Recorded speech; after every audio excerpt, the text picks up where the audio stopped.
to be upheld without exception. I thank you, Mr. President. Thank you. Bosnia and Herzegovina, Embajadora.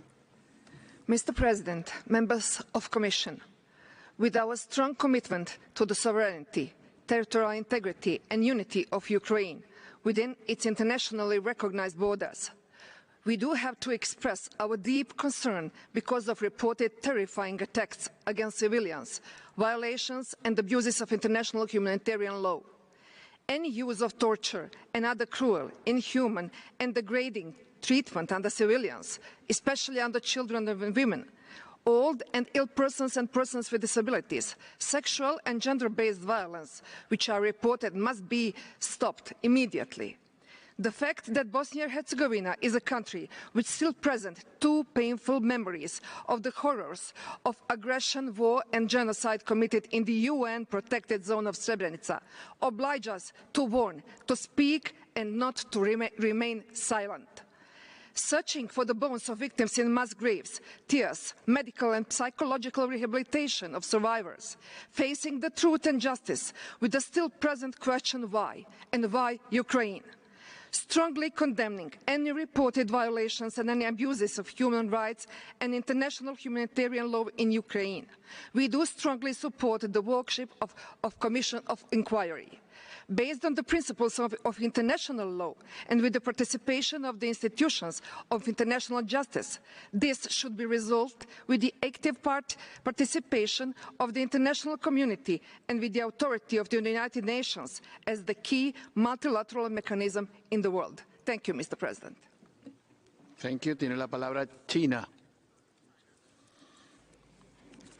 主席先生，乌克兰危机错综复杂。 中方立场集中体现于习近平主席提出的4个应该，即各国主权、领土完整都应该得到尊重，联合国宪章宗旨和原则都应该得到遵守，各国合理安全关切都应该得到重视，一切有利于和平解决危机的努力都应该得到支持。为缓解当前紧张局势，关键是要做好以下工作。 一是为当事方谈判创造条件，二是防止出现大规模人道主义危机，三是应对好危机外溢对全球经贸、金融、粮食、能源、产业链供应链等造成的巨大冲击。乌克兰当前事态再次证明，国际社会正面临严重的安全赤字和治理赤字，促进世界持续和平与共同发展任重道远。 习近平主席提出了全球安全倡议和全球发展倡议，为今后国际社会避免类似危机、实现和平发展贡献了中国方案。中方愿同各方一道，推动践行这2个重要倡议，推动构建人类命运共同体。谢谢主席先生。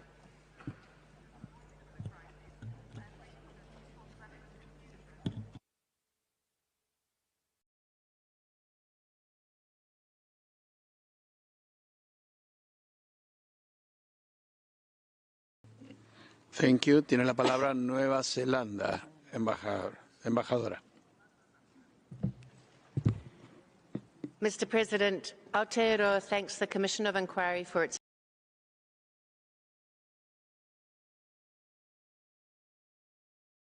while we are located more than 17,000 kilometres from Ukraine, as a small state, New Zealand is acutely aware that Russia's unprovoked and illegal invasion of Ukraine and ongoing war of aggression affects us all.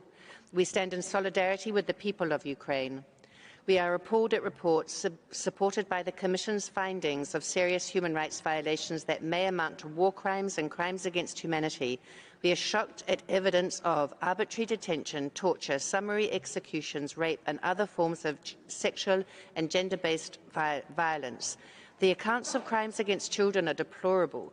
We continue to be particularly concerned about the impact of war on women, children, persons with disabilities and other groups in vulnerable situations.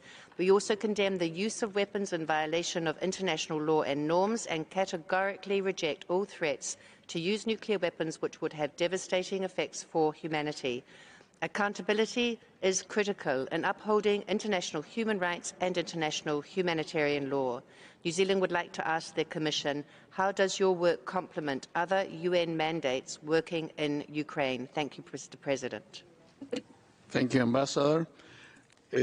Con esto terminamos esta reunión de esta mañana y vamos a continuar el diálogo interactivo a las 3 de la tarde. Y antes de dar por clausurada esta 20ª reunión, informo que en esta misma sala, en unos minutos, comenzaremos la consulta informal sobre el proyecto de decisión del presidente luego del cierre de la presente reunión. Doy por clausurada la 20ª reunión y nos vemos a las 3 de la tarde.